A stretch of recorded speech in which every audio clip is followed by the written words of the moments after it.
নিৰ্বাচনত যুৱ প্ৰজন্মক গুৰুত্ব দিব বিজেপিয়ে। মুখ্যমন্ত্ৰীয়ে কৰিছিল ঘোষণা, বিজেপিৰ যুৱ ব্ৰিগেডত উৎসাহ। সমষ্টিয়ে সমষ্টিয়ে যুৱ নেতাৰ তৎপৰতা। 2021 বিজেপিয়ে প্ৰাৰ্থিত্ব দিছিল কেইবাজনো যুৱ নেতাক। তাৰ ভিতৰত সৰ্বকনিষ্ঠ আছিল নাহৰকটীয়াৰ বিধায়ক তৰংগ গগৈ। মাত্ৰ 35 বছৰ বয়সতেই বিধায়ক হৈছিল তৰংগ। মুখ্যমন্ত্ৰী হিমন্ত বিশ্ব শৰ্মাৰ ঘোষণা, এইবাৰ তৰংগতকৈও সৰুসকলক দিয়া হ'ব গুৰুত্ব। মুখ্যমন্ত্ৰীৰ ঘোষণাৰ পাছতেই তৎপৰতা বাঢ়িল একাংশ যুৱ নেতাৰ।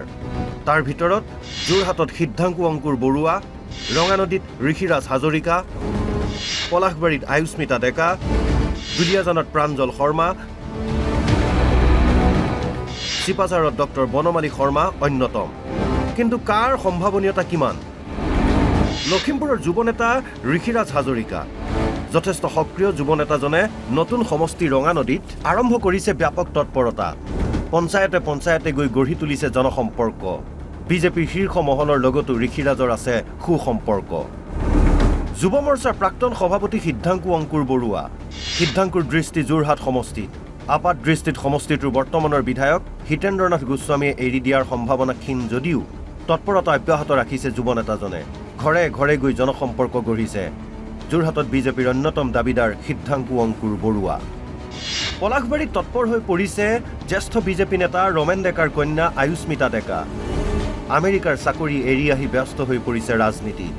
প্ৰধানমন্ত্ৰী মোদীকো সাক্ষাৎ কৰিছে আয়ুস্মিতা ডেকাই।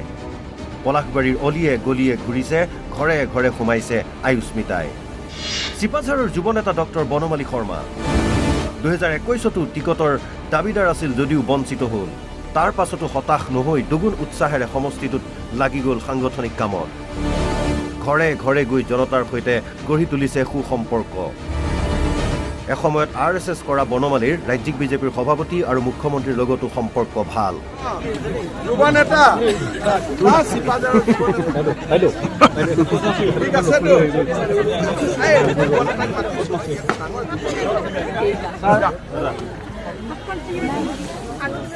অসমৰ যশস্বী মুখ্যমন্ত্ৰী সৰ্বকালৰ সৰ্বশ্ৰেষ্ঠ তথা জনপ্ৰিয় মুখ্যমন্ত্ৰী ডক্টৰ হিমন্ত বিশ্ব শৰ্মাদেৱে ইতিমধ্যে ঘোষণা কৰিছে। লগতে ৰাজ্যিক সভাপতি মোৰ শ্ৰদ্ধাৰ দাদা দিলীপ শইকীয়াদেৱেও ঘোষণা কৰিছে এইবাৰ যুৱকসকলৰ লগতে মহিলা প্ৰাৰ্থী অগ্ৰাধিকাৰ দিব। মই যিহেতু যুৱ প্ৰজন্মক প্ৰতিনিধিত্ব কৰিব পৰা এগৰাকী ব্যক্তি আৰু চিপাঝাৰত যথেষ্ট সংখ্যক যুৱকৰ সহায় সহযোগিতাৰ জৰিয়তে আমি এই পৰ্যায়ত পাইছোঁহি। মই আশা ব্যক্ত কৰোঁ বিজেপি দলৰ যি নীতি আদৰ্শ, সেই নীতি আদৰ্শৰ প্ৰতি সৰুগত হৈ আমি পৰৱৰ্তী সময়ত টিকট লাভৰ জৰিয়তে চিপাঝাৰক এক মাত্ৰা প্ৰদান কৰিব পাৰিম। এই সুযোগতে মই দেশৰ প্ৰধানমন্ত্ৰী নৰেন্দ্ৰ মোদী ডাঙৰীয়া, অমিত শ্বাহ ডাঙৰীয়া, লগতে ৰাষ্ট্ৰীয় বিজেপিৰ সভাপতি নীতিন নবীন ডাঙৰীয়া প্ৰমুখ্যে প্ৰতিগৰাকী সন্মানীয় বিষয়ববীয়াক মই অনুৰোধ জনাইছোঁ তেখেতসকলে এইবাৰ সুবিচাৰৰ জৰিয়তে আমাক যুৱকসকলক প্ৰতিনিধিত্ব কৰিব পৰাকৈ চিপাঝাৰৰ পৰা আমাক আগবঢ়াই দিব। নৱগঠিত ডিমৰীয়া সমষ্টিত তৎপৰতা অব্যাহত ৰাখিছে যুৱ নেতা দিব্যজ্যোতি মেধিয়ে। প্ৰাক্তন আছু নেতাজনৰ সমষ্টিটোত জনসম্পৰ্ক ভাল। এইবাৰ টিকটৰ দাবীদাৰ যদিও টিকট প্ৰসংগত তেওঁ ক'লে, দলৰ হকে এই ডিমৰীয়া বিধানসভা সমষ্টিৰ লগতে ৰাজ্যৰ বিভিন্ন প্ৰান্তত দীৰ্ঘদিন ধৰি কাম কাজ কৰি আহিছোঁ, ৰাইজৰ সেৱা কৰি আহিছোঁ। আৰু এতিয়া যিহেতু নিৰ্বাচনৰ বতৰ, গতিকে ৰাইজৰ সৈতে প্ৰত্যক্ষভাৱে মত বিনিময় আৰম্ভ কৰিছোঁ। চৰকাৰে যিসমূহ আঁচনি ৰাইজৰ বাবে দিছে, সেই আঁচনিসমূহৰ কি ধৰণে সুফল ৰাইজে লাভ কৰিছে সেই সন্দৰ্ভত আমি মত বিনিময় কৰিছোঁ, ৰাইজৰ মনৰ কথা বুজিবলৈ চেষ্টা কৰিছোঁ। আৰু আমি আশা কৰোঁ যে এই সমষ্টিটোত বিজেপি দলে খুব ভাল ধৰণে ফলাফল লাভ কৰিব আৰু দলে যিজন ব্যক্তিকে এই সমষ্টিটোত প্ৰাৰ্থিত্ব দিবলৈ প্ৰাৰ্থিত্ব আগবঢ়ায়, আমি তেওঁৰ হকে এই সমগ্ৰ সমষ্টিটো আমি কাম কাজ কৰিবলৈ দৃঢ় প্ৰতিশ্ৰুতিবদ্ধ। ইফালে দুলীয়াজানৰ যুৱ নেতা প্ৰাঞ্জল শৰ্মা। যোৱা 10-12 বছৰ ধৰি বিজেপিৰ হৈ তৃণমূল পৰ্যায়ত কাম কৰি আছে প্ৰাঞ্জলে। নিজা উদ্যোগত অসহায় আৰ্তজনক সহায় কৰাৰ উপৰিও সমষ্টিত বিভিন্ন জনকল্যাণমূলক কাম কৰি আহিছে কৃষক মৰ্চাৰ ৰাজ্যিক কাৰ্যনিৰ্বাহকজনে। এইবাৰ দুলীয়াজানত টিকটৰ অন্যতম দাবীদাৰ প্ৰাঞ্জল শৰ্মা।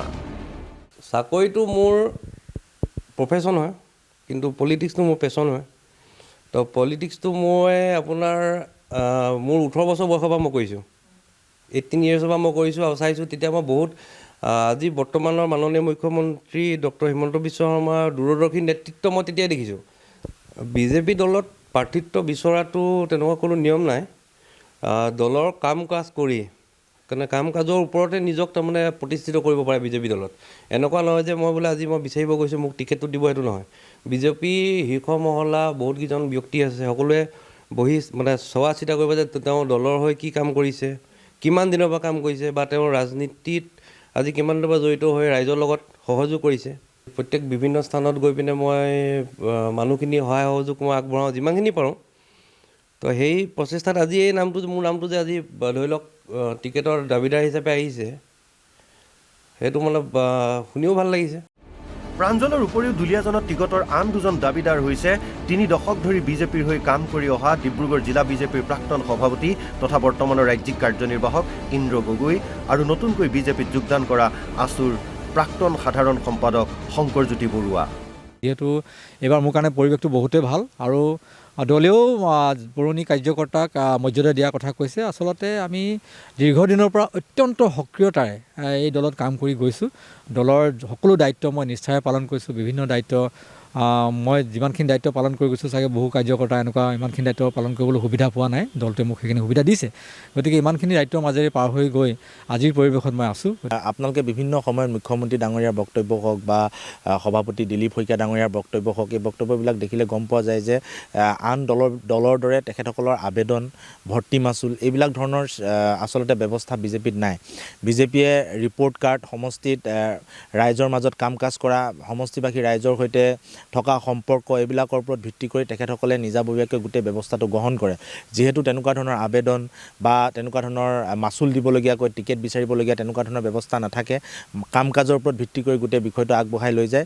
সেইকাৰণে প্ৰত্যেকগৰাকী কৰ্মীয়ে আচলতে বিজেপিয়ে সেইকাৰণে কাম কাজসমূহ কৰি থাকে আৰু দলে যি চিন্তা কৰে ভাল চিন্তা কৰিব, ভাল ব্যক্তিকে দিব। ইফালে দুলীয়াজনত বিজেপিয়ে যাকেই টিকট নিদিয়ক কিয় কংগ্ৰেছৰ পৰা প্ৰত্যাহ্বান পোৱাটো নিশ্চিত। কাৰণ কংগ্ৰেছৰ প্ৰাৰ্থী হ'ব পাৰে ধ্ৰুৱজ্যোতি গগৈ। নিজৰ নিজৰ গণতন্ত্ৰত সকলোৰে অধিকাৰ আছে।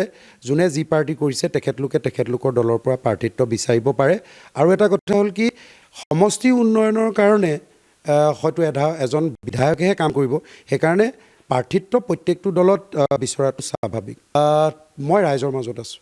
আজি 15 বছৰে ৰাইজৰ মাজত থাকি ৰাইজৰ সুখে দুখে মই প্ৰত্যেকটো ক্ষণতে ৰাইজৰ মাজত থাকিবলৈ চেষ্টা কৰিছোঁ আৰু ৰাইজৰ লগত থাকি পিনি মই সুখ অনুভৱ কৰোঁ।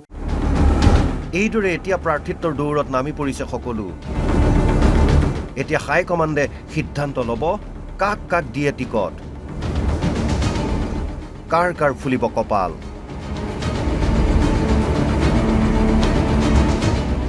দুলীয়াজনৰ পৰা মৃদুস্মিতা, সোণাপুৰৰ পৰা নাৰায়ণ আৰু চিপাঝাৰৰ পৰা দুলালৰ সহযোগত ৰাজীৱ গগৈ ৰিপৰ্ট, অসম লাইভ 24।